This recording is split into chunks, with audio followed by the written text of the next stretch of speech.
Terry Latchman reckons being a pilot for the RFDS is the best job you could ever have. I'm doing something I love and I get paid for it. I'm getting to see the countryside, work in a really good team environment, very professional individuals, helping the community. I don't know, 12 hours of this shift doesn't seem like 12 hours most days. Yeah, sometimes I have to sit back and go, well, no, didn't feel like 12 hours. That was pretty good.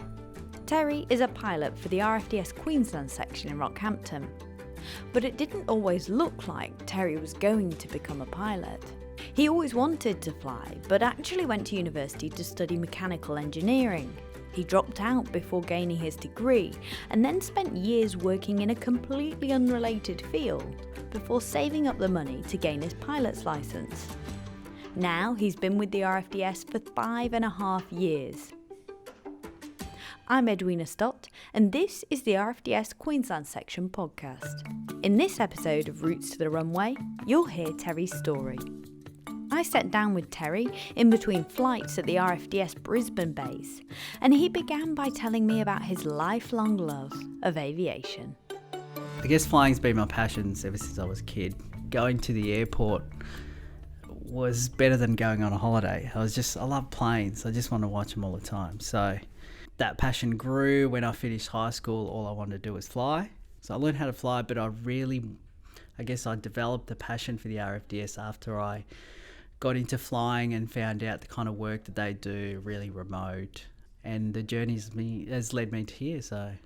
So at school you knew you wanted to be a pilot. So did your studies and your learning kind of take you that way? Your focus was always on learning to fly, I suppose. It was, but my parents didn't really understand.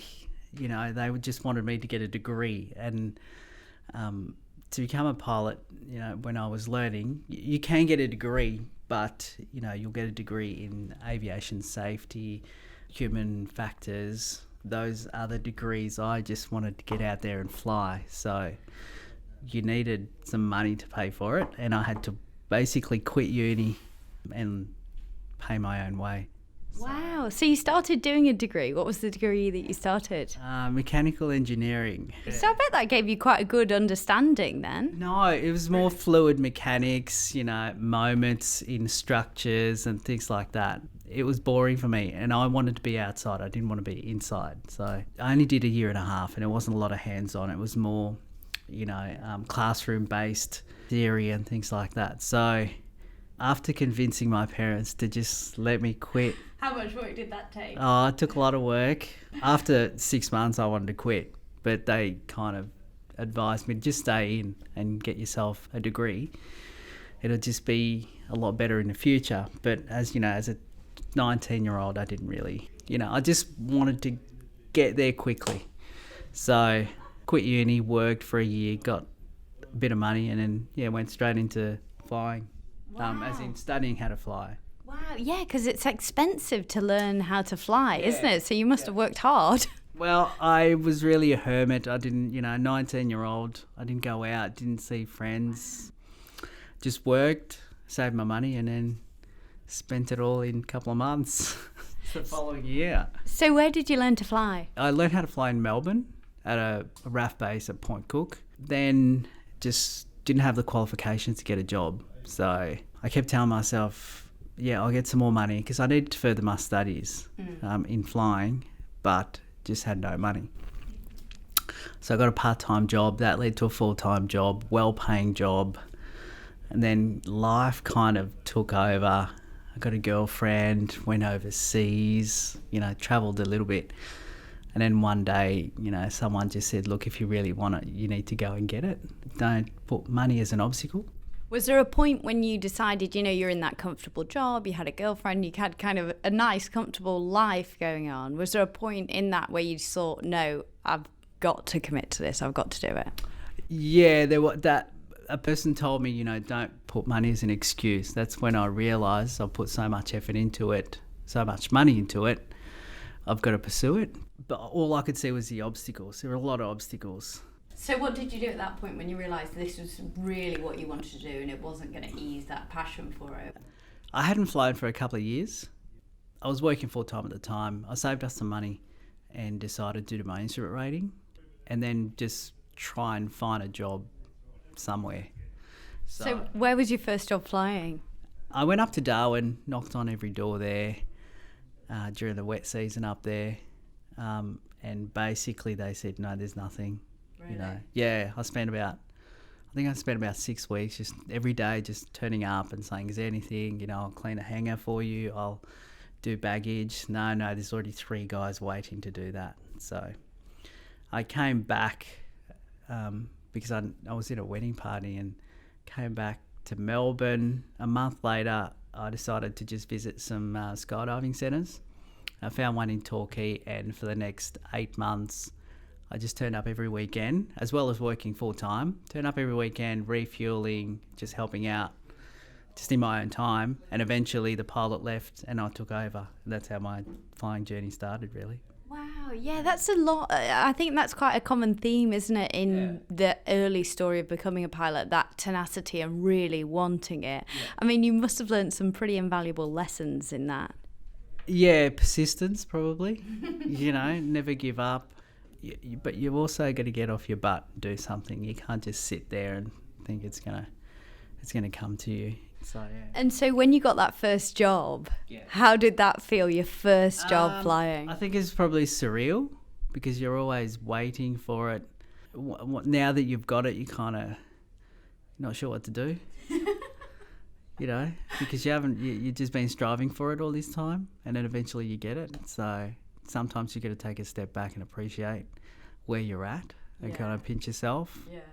And I have to say I've been pretty lucky. Yeah. Been pretty blessed in that regard. That's great. Yeah. So you got your first job in the skydiving centre. Yeah.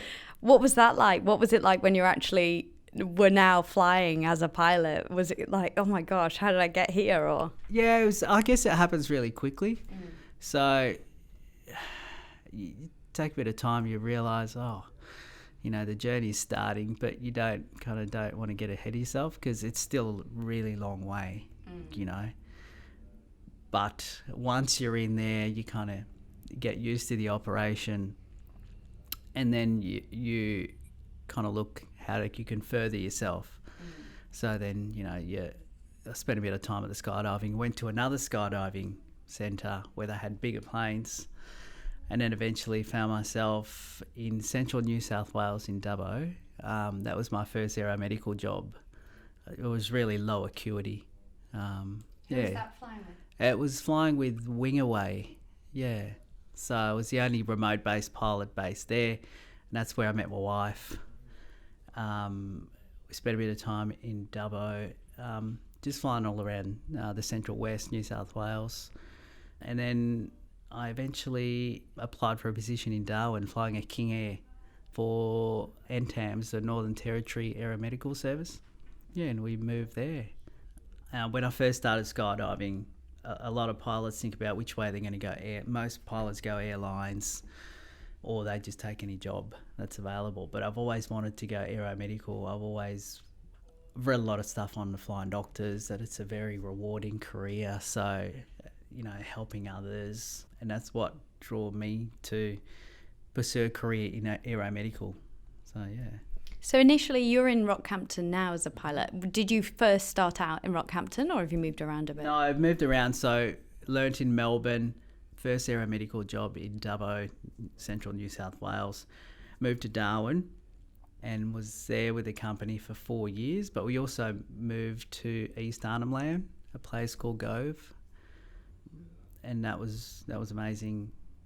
But I've always wanted to work for the Flying Doctors. So applied for the Flying Doctors from Gove and moved to Rocky. That was my first base. Interesting. So what was it about the Flying Doctor that made you want to work for them? I guess when you think about aeromedical, you know, when I was learning how to fly, or when I first got into aviation, you only knew of the Flying Doctors. You know, it's worldwide recognised. It's an Australian icon. It's got so much history, and back then it was just the Flying Doctors. It was the hardest job you could get, and the requirements were so high that it was harder to get into Flying Doctors than airlines. So I guess all of those things attracted me to the brand name. Yeah, the challenge of it. It's the hardest flying I believe anyone will ever do. So are you from Melbourne? Grew up in Melbourne. I'm originally from Mauritius. Ah, okay. Beautiful island in the Indian Ocean, but migrated here with my parents when I was 10. Wow. Yeah. So moving from, spending from 10 to your teen years when you're in Melbourne, and then moving to some of these remote areas, including Rockhampton. I know it's not one of the most remote areas that we have our bases in, but it's still quite remote for somebody who's from the city. How do you find being in Rockhampton? I love it. I love the remoteness. I mean, I grew up in Melbourne, love Melbourne, but it's too busy. I don't like big cities. I prefer small communities after being out of there. So I don't necessarily find Rocky as regional. I lived in Gove. It was 3,000 people. 6 months a year you couldn't drive in or out because of the wet. Wow.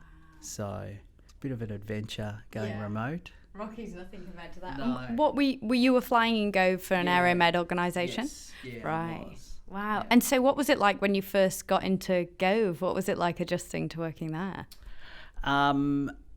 I was relieving out there when I was living in Darwin, so I kind of knew. And from Darwin, going out to communities, you get an appreciation of how people live, how small it is, how remote. It's like a different world up there, but it's a beautiful world. So it wasn't so much of a shock. The family visited and then we eventually moved there. We didn't stay there long. We only stayed there for 3 months, but it kind of left an impression on us. Yeah. And so you've been with the Flying Doctor for 5.5 years now. You've obviously been flying a lot with the organisation. Is there a particular day or a particular rescue that you've gone out on that really stands out as a remarkable day for whatever reason? Yeah, there are a few. The Rockhampton base, they don't do a lot of primary retrievals. We do more inter-hospital transfer, but occasionally you do get your primary. Those are the ones that stick out. There was another case, it wasn't a primary, but it took us all the way to Weipa.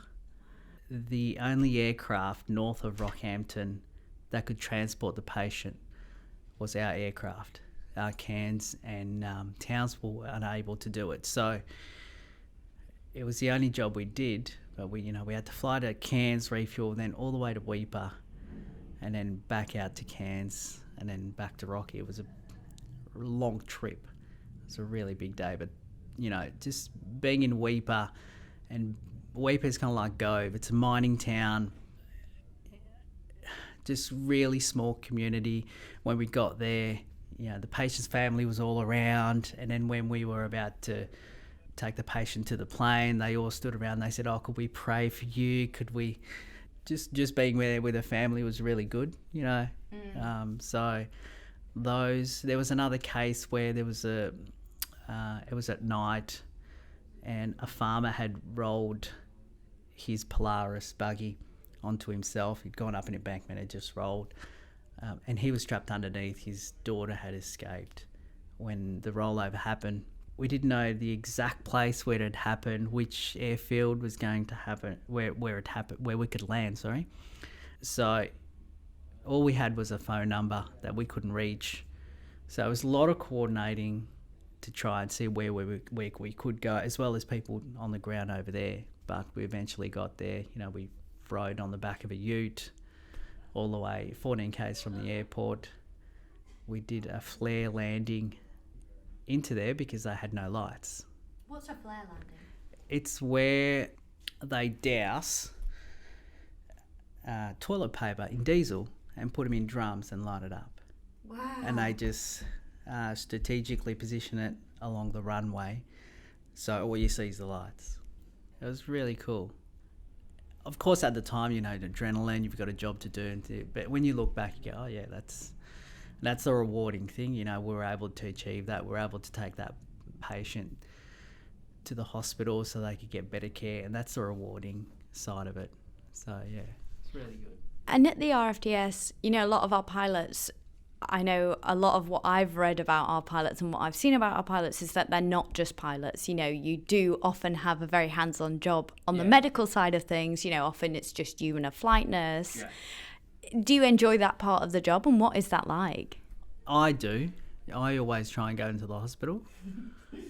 I remember I've always enjoyed it, even in the territory. Yeah, half the time you're doing traffic control or because people trying to get in to see the patient, inhibiting the nurse and the doc, trying to deal with the patient. Sometimes you're just there for reassurance, some there just a helping hand.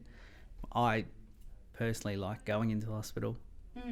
And so often it's just you and a flight nurse, not necessarily if you're flying to clinics or anything like that.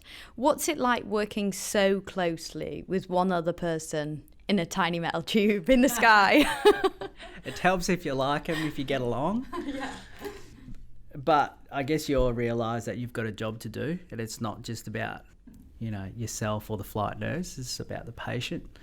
And sometimes you have good days, sometimes you have bad days. The crew at Rockhampton are really good. They're really close, and when there's a job to do, we're getting serious and we do it. But when we have downtime, there's a lot of banter.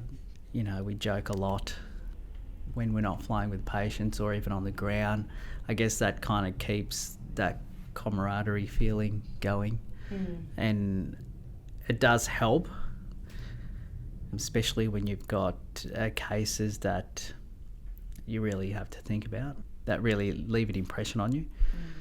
We do a lot of debriefs, but I guess you never know where you're going, so you have to work together to be able to achieve it. Yeah. And so what is a typical day at work for the RFDS like for you? Is there a typical day? No, there's no typical day. That's probably why I like it. I was on shift from 6 o'clock this morning, but we got a call at 5 to go to Injune. So we go. So considering all the hard work and effort that it's taken you to get to the RFDS, and now you spent 5.5 years with us, do you think it's worth it? Oh yeah, absolutely. I don't see this as a job. I'm doing something I love and I get paid for it. I'm getting to see the countryside, work in a really good team environment, very professional individuals, helping the community. I don't know, 12 hours of this shift doesn't seem like 12 hours most days. Yeah, sometimes I have to sit back and go, well, that didn't feel like 12 hours. That was pretty good. And what do your parents think now that you spent 5.5 years with the RFDS and you're clearly hugely successful in aviation? Are they glad that you chose not to continue your degree? Yeah, they are. I think they realised that when I eventually got to fly King Air, they realised it. So, they're still a bit scared about me flying, but, I think they eventually realised it. Yeah. And what would you say to somebody who was starting out in that path, like you were, struggling to get your first job, wondering whether to drop out of your degree, but still has that passion for flying and could see themselves working for the flying doctor? What would you say to them now? Just persevere, make the right decisions for your career, and don't be afraid to jump into the unknown. It's a tough road. You're going to have to give up a lot of things, but if you're really passionate about it, it's very rewarding. That was Terry Latchman, Rockhampton RFDS pilot. He's just one of the pilots who's shared their stories for the Routes to Runway series. You'll also hear from a former RAAF pilot, a commercial airline pilot, a bush pilot, and even a pilot who's hoping his daughter will be the next one to carry on the aviation legacy. So if you've enjoyed this story, make sure you subscribe to the podcast and listen to all the stories in the series from the RFDS pilots.